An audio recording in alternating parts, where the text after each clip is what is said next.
This first one I'd like to read out of my kind of, I guess you call it, nature poems section of my writing, Moonchild Meditation.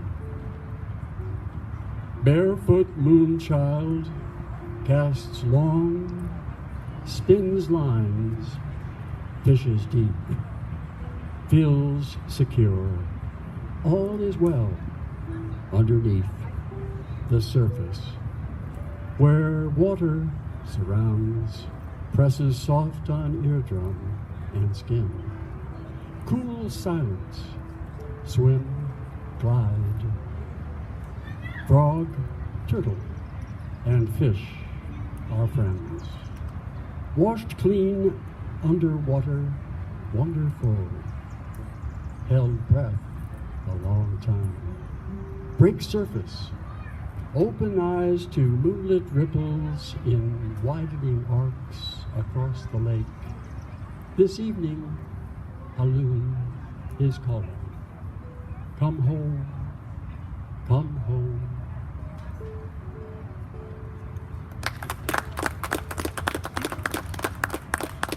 And here's another one that's really a prose poem, I guess you could call it. It's writing that I came up with when I had a certain kind of an experience, which is self-explanatory.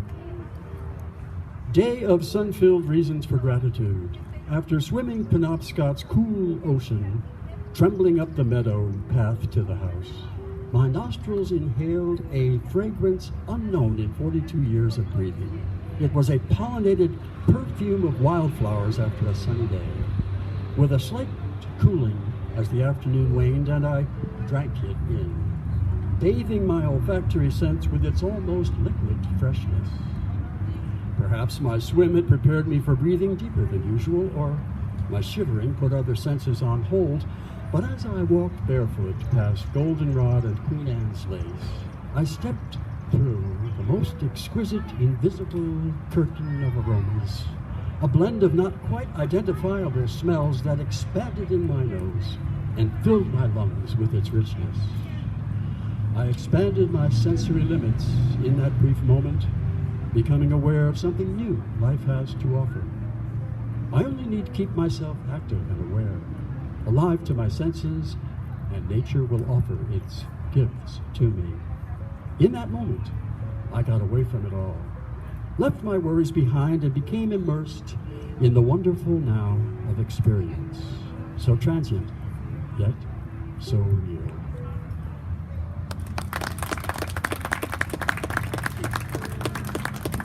And I guess because I do believe that every good poet needs to rant at the world and the things that happen in it, I have a 9/11 poem, which I know is hard for us to think back on now, but because it was quite a while back. But I still think this is an important set of words that I need to kind of revisit from time to time. It doesn't have a title. 6s and 7s, 9s and 11s, a universe of odds and even chances, jet-fueled holocaust, thousands of breaths that ceased, releasing a worldwide cry followed by a murmured, why? Engineered catastrophe, no way to stop it. Born of a hateful mind set on destruction's triumph, burning these symbols down, melting our successful core, rights not a single wrong, fuels only anguished war, fevered responses of government trying to carry its citizens' wishes, to free us from demons forever. No mortal can manage the future where 6s and 7s reign. So how do we handle the present, still burning in memory of minds transfixed by the horror of news on 11? Film on at 11, take your chances at meaning. Some bum out there hates us. Let's squash him, let's squelch him. Let's put wind in our tricolored banner, fuel in our bombers and tanks, arm us to deal with this tyrant. Who's better at dealing out death? Us, we say proudly, no one but us, with our justified anger, our righteous pride, flaring up and out to rock the terrorist's heart and make his innards squirm at the rattle of tanks and the rumble of jets and the whistles of missiles with high-tech direction maliciousness. Hatred be gone. We'll bomb you to kingdom come. When the smoke clears, will people be clear about who really won.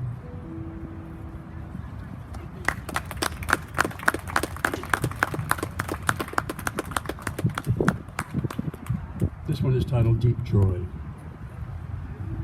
In the foreground of a love life left behind, to search for greater meaning, burning mind, starved for fuel as for affection, hoping something round the bend might bring a ray and scatter laughter where pursuits had dusted themselves over with solemnity.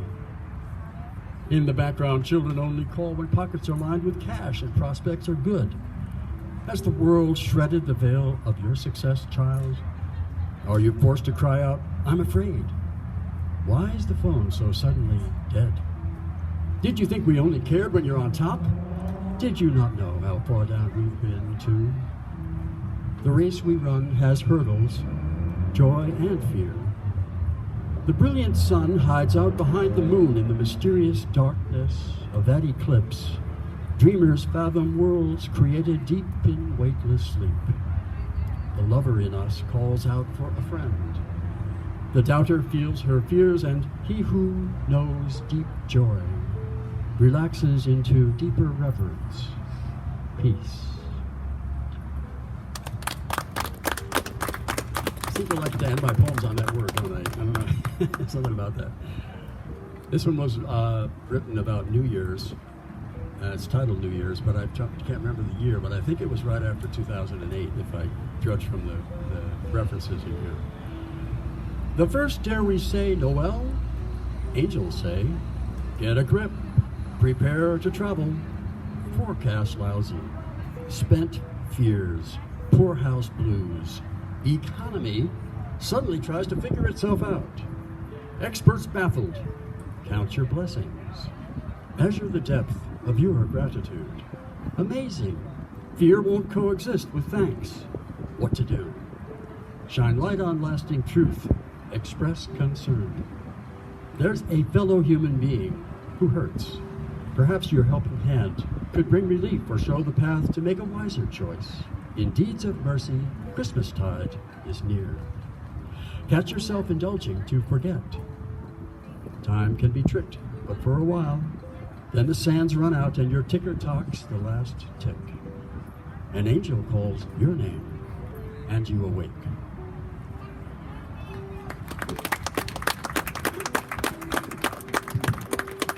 And for you dyed-in-the-wool folk music fans, you might recognize a reference to a Bob Franke. It's a little obscure, but it's a reference to a Bob Franke song entitled Hard Love.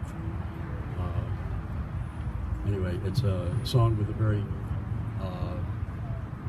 I guess emotional packed set of lyrics. So when you hear that song, you usually are somewhat wrenched by certain parts of it. So you'll see what I mean when I get into the poem. Not hard love. To touch when just a word, start again. To touch just when a word sung true hits home, affords the grace to share how deep one feels, and thus gain entrance to a heart that's dear. Clap hands, high five, my soul and yours are one. No blunder this, no chance occurrence rare. It could be happening daily where we walk. Instead of separation, know the glee of right relations, fully savored, free.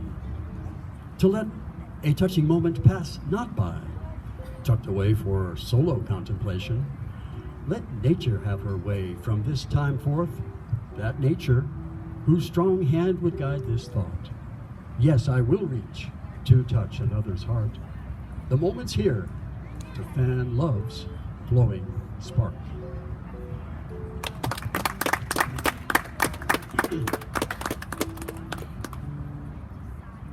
This is titled, I Am a Magnificent Creation. And I guess it comes out of having rubbed elbows with the positivity movement, or the, I guess you'd call it, it's sort of a new age kind of group of philosophies that are all about self-empowerment. And here's some of my words I dedicated to that idea. I am a magnificent creation, made to create an ever more fully magnificent experience of life. God makes no garbage at all. Wallace Stevens' Snowman poem's final words, and the nothing that is. Soul music turns a mind inside upside to taste the truth, that without nothing, something can't be known. The feeling of love, the feeling of fear, ours to choose to live into love's great call, or, afraid of our full glory revealed, withdraw, forgetting to, quote, unfold our love, unquote. Its light, its truth, its darkness, quote, our old friend, unquote. No lie, we're all creators, just like God.